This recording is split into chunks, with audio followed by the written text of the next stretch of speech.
Bulletin के आगाज पर बात करें। सुप्रीम कोर्ट में सुन्नी इत्तेहाद काउंसिल को मखसूस नशिस्तें देने की बराह रास्त समाअत हुई।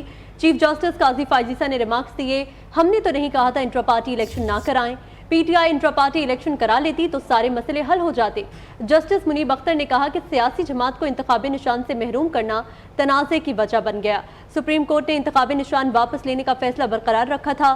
जस्टिस काजी फायजीसा ने सुन्नी इत्तेहाद काउंसिल के वकील से इस्तफसार किया, क्या सुप्रीम कोर्ट फैसले में लिखा है बल्ले का निशान किसी और को अलॉट नहीं हो सकता? इंट्रा पार्टी इंतखाबात न होने पर सियासी जमात को निशान नहीं मिला। जस्टिस मुनीब अख्तर ने कहा कि इंतखाबी निशान के अलॉटमेंट से पहले सुप्रीम कोर्ट का फैसला आया था, कानूनी गलतियों की पूरी सीरीज है जिसका आगाज यहाँ से हुआ था। जस्टिस मुनीब अख्तर ने रिमार्क्स दिए, कागजात नामजदगी में कोई खुद को पार्टी उम्मीदवार जाहिर करे और टिकट जमा करवाए तो जमात का उम्मीदवार तस्वुर होगा। आज़ाद उम्मीदवार वही होगा जो बयान हल्फी देगा कि किसी सियासी जमात से ताल्लुक़ नहीं है। जस्टिस आयशा मलिक ने रिमार्क्स दिए, कहा तहरीक इंसाफ के उम्मीदवार इंतखाबी निशान पर इलेक्शन नहीं लड़ सकते थे।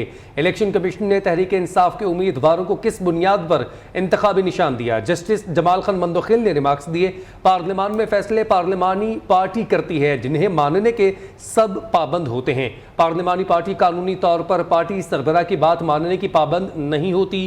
केस की मजीद समाअत 24 जून तक मुलतवी कर दी गई। चीफ जस्टिस ने कहा 24 जून से रोजाना की बुनियाद पर केस की समाअत करेंगे।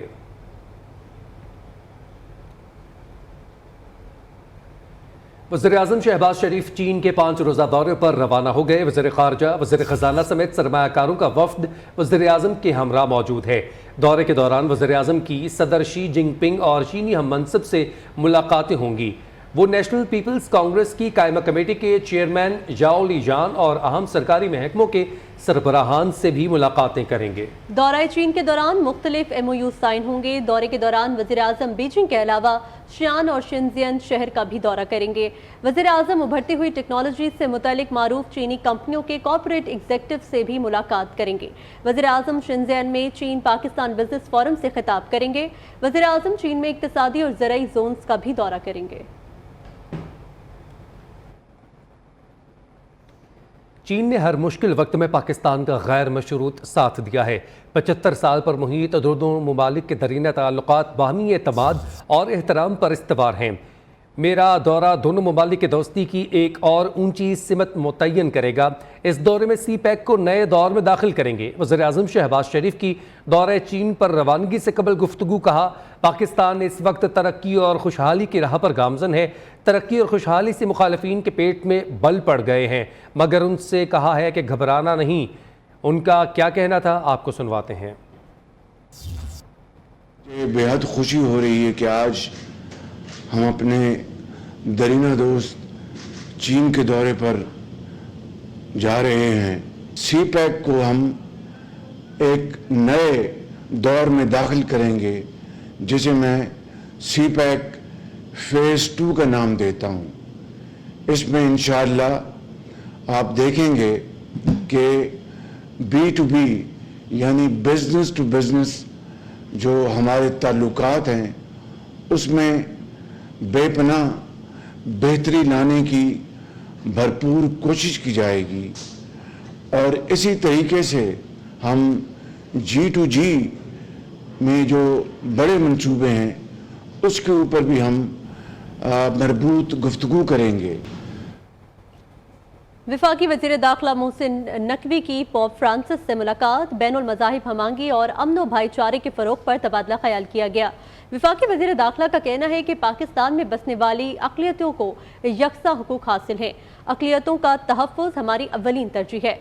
पोप फ्रांसिस ने कहा कि हम सबको मिलकर अमन के लिए काम करना चाहिए। पोप फ्रांसिस ने फ़लस्तीन की सूरत हाल पर तशवीश का इजहार भी किया, कहा बैनुल मज़ाहिब डायलॉग और हम आंगी ही मसाइल का हल है। मोहसिन नकवी ने फ़लस्तीन इशू पर मौसर मौक़िफ़ अपनाने पर पोप फ्रांसिस का शुक्रिया अदा किया और दहशत गर्दी के खिलाफ जंग में पाकिस्तान की कुर्बानियों और इक़दामात से आगाह किया। साइफर केस का फैसला कौमी राजों और मुफादात से खेलने का लाइसेंस देने के मुतरादिफ है। PTI की जानिब से इंतशार, तकसीम और इदारों से नफरत का खतरनाक बयानिया जहनों में ठूंसा जा रहा है। बानी PTI का शेख मुजीब वाला बयानिया वाज़ेह करता है कि वो मुल्क तोड़ना चाहते हैं। सीनियर वजीर सिंध शर्जील इनाम मेमन का कहना है पीटीआई वाले कभी दारुल खिलाफा पर चढ़ाई करने की धमकी देते हैं, कभी मुल्क तोड़ने की बात करते हैं। इक़्तिदार ना मिलने पर शेख मुजीब को कौमी हीरो करार देना पाकिस्तान के तारीखी कौमी बयानियत से इनहराफ है। पीटीआई ने कौमी इदारों के खिलाफ मुसलसल डिजिटल दहशतगर्दी का मुजाहरा किया। कौमी इदारों के खिलाफ मुसलसल मज़मूम मुहिम चलाई गई। बानी पीटीआई से मुतल्लिक मामलात पाकिस्तानी अदालतों पर छोड़ते हैं। तर्जुमान अमरीकी महकमे खारजा मैथ्यू मिलर की प्रेस ब्रीफिंग। कहा, इल्ज़ामात पर पाकिस्तान की अदालतें अपने कवानीन के तहत फैसले करेंगी। गजा में जंगबंदी की पेशकश इसराइली हुकूमत की जानिब से आई। इसराइल में भी पेशकश पर इख्तलाफात मौजूद हैं।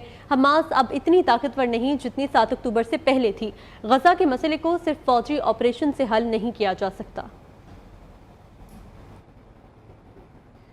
वज़ीर-ए-आला पंजाब मरीम नवाज और सदर नून लीग नवाज शरीफ से कतर के सफ़ीर अली बिन मुबारक अल खातिर की मुलाकात हुई।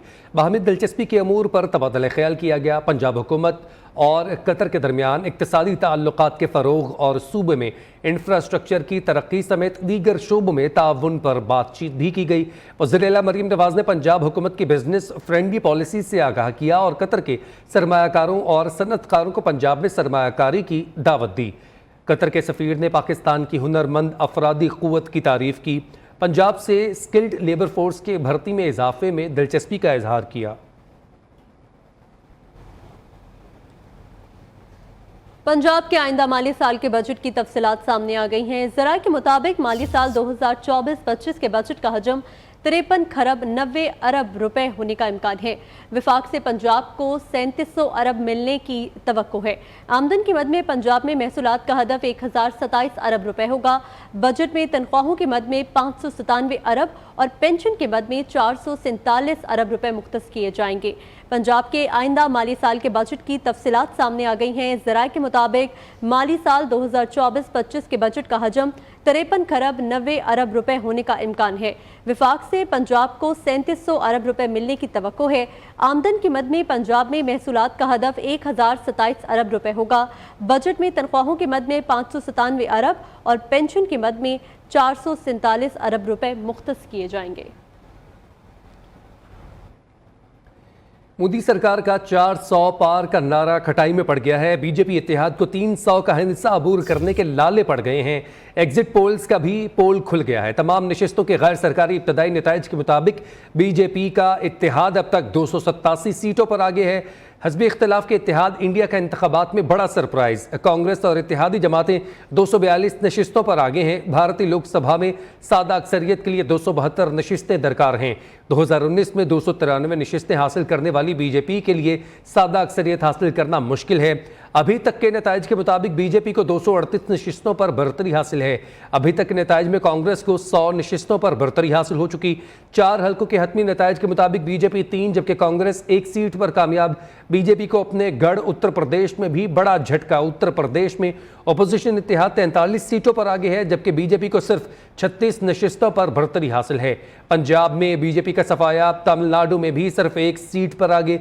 भारतीय जनता पार्टी के रहनुमा नरेंद्र मोदी, अमित शाह और राजनाथ सिंह अपनी नशिस्तों पर आगे हैं। कांग्रेस रहनुमा राहुल गांधी को अपनी दोनों नशिस्तों पर बरतरी हासिल है। बीजेपी के वजीर स्मृति ईरानी और अपने हलके में 50,000 वोट से वो पीछे हैं। मुस्लिम रहनुमा असदुद्दीन अवैसी भी अपनी सीट से जीत रहे हैं। जेल में कैद खालिस्तान तहरीक के रहनुमा अमृतपाल सिंह को अपने हलके से 50,000 की लीड हासिल है। इब्तदाई नताइज के भारतीय स्टॉक मार्केट को भी हिला कर रख दिया। मार्केट 4,500 पॉइंट्स की कमी से 71,998 पर आ चुकी है।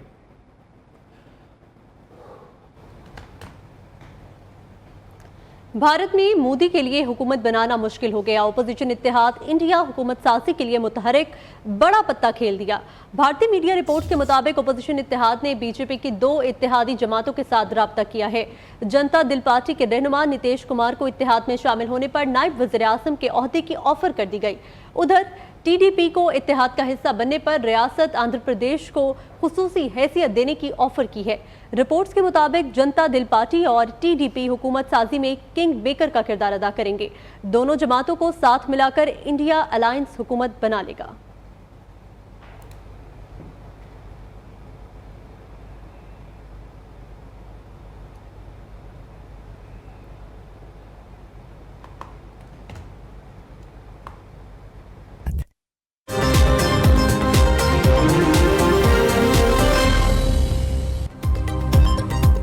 मुल्क को दुरुस्त सिमत पर लाने के लिए एहतसाब का निज़ाम गैर जानिबदाराना होना चाहिए। गवर्नर पंजाब सरदार सलीम हैदर का कहना है कि जब तक IMF के रहमो करम पर रहेंगे डिक्टेशन मिलती रहेगी। और समुद्री में नहरी पानी न मिलने पर किसानों का एहतजाज। महकमा एनहार के मुताबिक अमले पर जिम्मेदारों से रिश्वत लेकर मुहगे तोड़ने का इल्ज़ाम है। ट्रैफिक बंद करने की धमकी।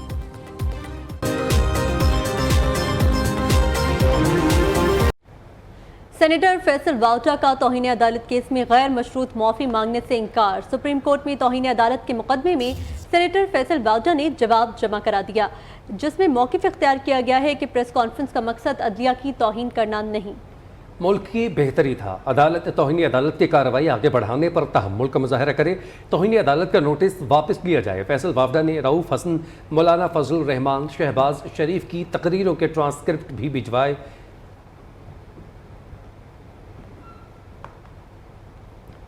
अदलिया मुखालिफ बयान पर MQM रहनुमा मुस्तफ़ा कमाल ने सुप्रीम कोर्ट से गैर मशरूत माफ़ी मांग ली है। मुस्तफ़ा कमाल ने सुप्रीम कोर्ट कराची रजिस्ट्री में बयान हल्फी जमा करवा दिया। मुस्तफ़ा कमाल का कहना है कि जजेस, बिलखुसूस आला अदलिया के जजेस का दिल से एहतराम करता हूँ। अदलिया से मुताल्लिक़ अपने हर बयान, बिलखुसूस 16 मई की प्रेस कॉन्फ्रेंस पर गैर मशरूत माफ़ी का तलबगार हूँ। मौजूद अदालत से माफ़ी की दरख्वास्त करते हुए खुद को अदालत के रहमो करम पर छोड़ता हूँ। सुप्रीम कोर्ट ने मुस्तफ़ा कमाल और फैसल वाउडा को तौहीन अदालत केस में कल तलब कर रखा है। कराची में जराइम बढ़ते जा रहे हैं। मजीद जुल्म बर्दाश्त नहीं कर सकते। हुकूमत कराची को नस्ल कुशी से बचाए, MQM का मुतालबा। मुस्तफ़ा कमाल ने कहा कराची में स्ट्रीट क्राइम के नाम पर होने वाली नस्ल कुशी को बंद किया जाए।